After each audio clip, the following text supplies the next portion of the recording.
Taktik IDF soal mengintensifkan serangan di wilayah Gaza dilaporkan telah terbaca Hamas. Dengan begitu Hamas akan melakukan penyergapan secara langsung hingga menimbulkan korban jiwa di pihak IDF. Mengutip KPRNI pada 28 Juli, kabar itu diungkap oleh pakar militer dan ahli strategi asal Yordania, Nidal Abu Zaid.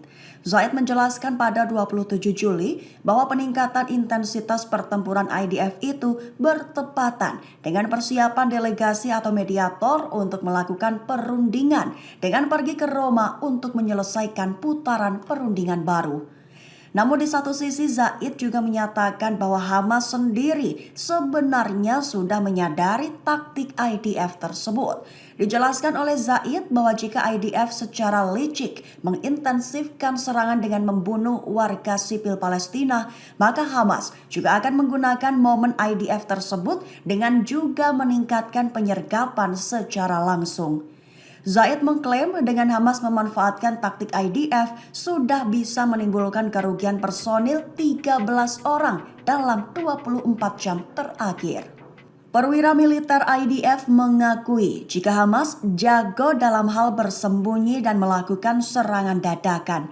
Di satu sisi perwira itu juga menyatakan bahwa akan membutuhkan waktu yang sangat lama untuk menghancurkan terowongan Hamas. Mengutip channel 12 Israel pada 28 Juli, kabar itu disampaikan oleh perwira Israel tanpa menyebutkan namanya pada 27 Juli 2024. Perwira IDF menjelaskan bahwa Hamas disebutnya mampu bersembunyi di bawah tanah dan melancarkan serangan mendadak secara bersamaan.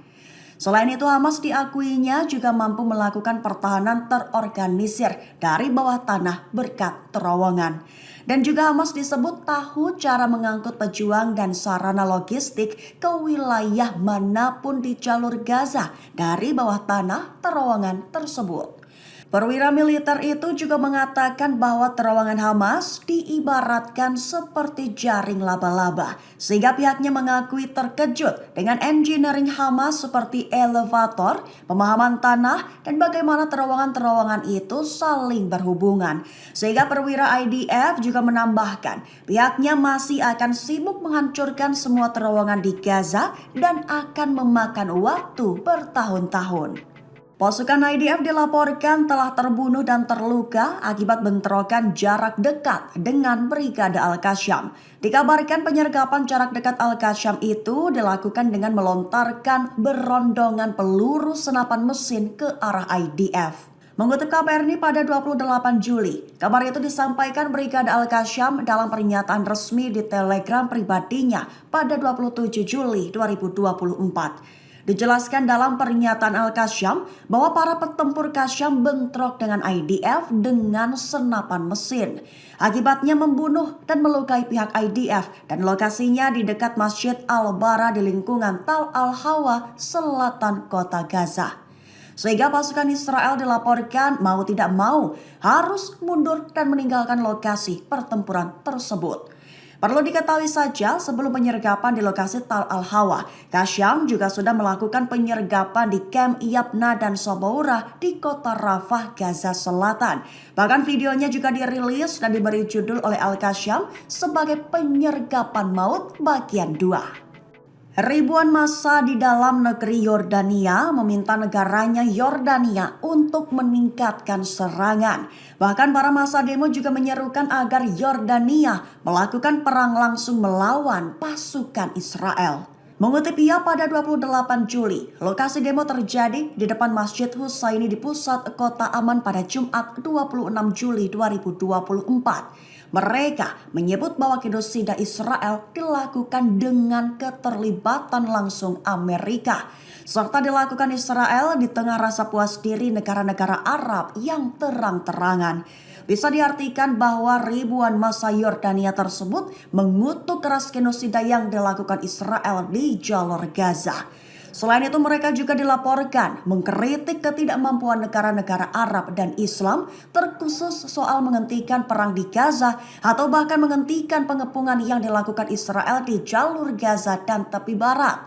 sehingga para massa demo mengecam keras pemerintah Amerika serta menganggap Benyamin Netanyahu menggunakan Kongres Amerika Serikat sebagai platform menyebarkan kebohongan dan menyesatkan opini publik Amerika dan global.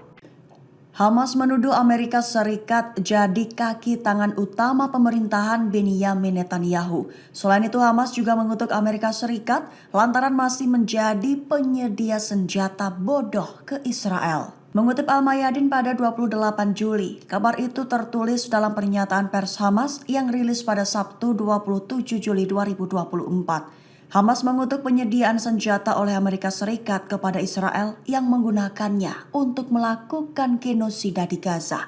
Hamas juga menuduh Israel secara sistematis menargetkan dan membunuh warga sipil tak bersenjata. Bahkan IDF juga tak segan menghancurkan infrastruktur sipil di jalur Gaza. Hamas menjelaskan bahwa Israel menggunakan dalih terang-terangan tersebut untuk melakukan kejahatan paling kejam terhadap kemanusiaan dan warga sipil yang tidak bersalah. Sehingga Hamas menyalahkan pemerintah Amerika Serikat atas kekerasan yang sedang berlangsung, serta menyatakan bahwa pemerintah Amerika Serikat bertanggung jawab penuh atas berlanjutnya genosida di Gaza melalui dukungannya kepada Zionis.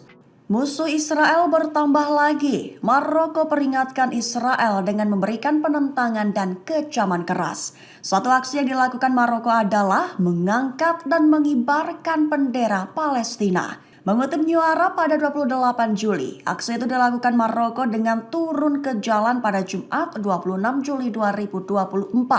Warga Maroko terus memprotes perang Israel di Gaza selama 42 minggu berturut-turut. Protes itu dilakukan di kota-kota utama termasuk Agadir, Fes, Marrakesh, dan Tangier atas permintaan sebuah organisasi non-pemerintah. Protes di Maroko itu merupakan bagian dari gerakan solidaritas yang dilakukan hampir setiap hari sejak perang dimulai, dipimpin oleh aktivis sipil, hak asasi manusia, dan politik. Mereka semua mengangkat gambar Yerusalem, bendera Palestina, dan spanduk yang mengecam pembantaian Israel di jalur Gaza menuntut diakhirinya normalisasi. Perlu diketahui saja Maroko bersama dengan negara Arab lainnya termasuk UAE sepakat untuk menormalisasikan hubungan dengan Israel pada tahun 2020. Normalisasi hubungan itu sangat kontroversial dan dipandang oleh Palestina sebagai pengkhianatan terhadap tujuan nasional mereka. Sekutu garis keras Israel dan Benyamin Netanyahu melontarkan kecaman kepada Kamala Harris. Mereka menyatakan bahwa Kamala Harris berpotensi merusak posisi mereka dengan menandakan keretakan antara Amerika Serikat dan Israel. Mengutip Axios pada 28 Juli, kecaman itu muncul seusai Harris mendesak segera diakhirinya perang Gaza. Dikabarkan bahwa Netanyahu merasa kesal atas pernyataan Harris tersebut. Seorang pejabat tanpa disebutkan nama menyatakan bahwa Netanyahu merasa tidak senang dengan pernyataan Harris yang menyatakan bahwa kesepakatan Gaza sebagai akhir perang. Disebutkan dalam laporan bahwa Netanyahu tidak senang dengan fakta bahwa Harris mengkritik negaranya secara terbuka atas krisis kemanusiaan di Gaza dan atas pembunuhan warga sipil. Sementara itu, sumber lain melaporkan bahwa Netanyahu dan sekutu garis kerasnya melihat komentar Harris berpotensi merusak posisi mereka dengan menandakan keretakan antara Amerika Serikat dan Israel. Mereka disebut khawatir jika pernyataan Harris itu bisa ditafsirkan Hamas sebagai tanda perpecahan yang berpotensi mempersulit atau menunda kesepakatan. Israel dikabarkan mulai melancarkan balas dendam dengan target Hizbullah.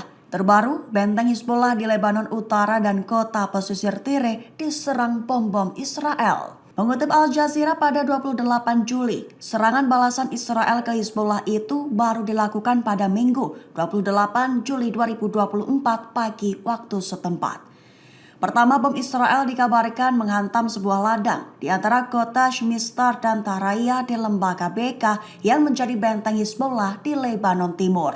Selain itu, ledakan besar juga terdengar di kota pesisir Tire. Beberapa desa di sepanjang perbatasan Israel Utara dan Lebanon Selatan juga dikabarkan terjadi ledakan. Selain itu, kota Abbasiyah di dekat Tire, Burj al-Semali di dekat Tire yang menjadi lokasi kamp pengungsi Palestina juga turut terdampak. Namun belum ada kabar berapa jumlah korban jiwa atau bahkan bangunan apa saja yang hancur akibat serangan balas dendam Israel tersebut.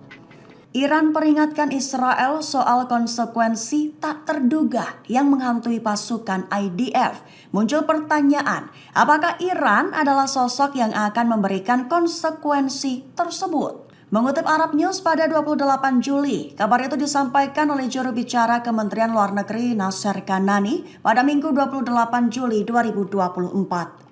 Kanani menyatakan bahwa setiap tindakan bodoh dari rezim Zionis dapat menyebabkan perluasan ruang lingkup ketidakstabilan, ketidakamanan, dan perang di kawasan. Bahkan Kanani menjelaskan bahwa Israel akan bertanggung jawab atas konsekuensi dan reaksi yang tidak terduga, terkhusus terhadap perilaku bodoh seperti melakukan serangan di wilayah Lebanon. Perlu diketahui peringatan itu muncul seusai Israel mengklaim Hizbullah lah yang melakukan serangan di Stadion Majdal Shams di dataran tinggi Golan pada Sabtu 27 Juli kemarin.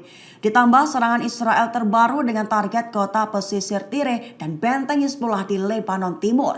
Sehingga Kanani menuduh Israel menyalahkan Hizbullah sebagai pengalihan opini publik dan perhatian dunia dari kejahatan besarnya di jalur Gaza.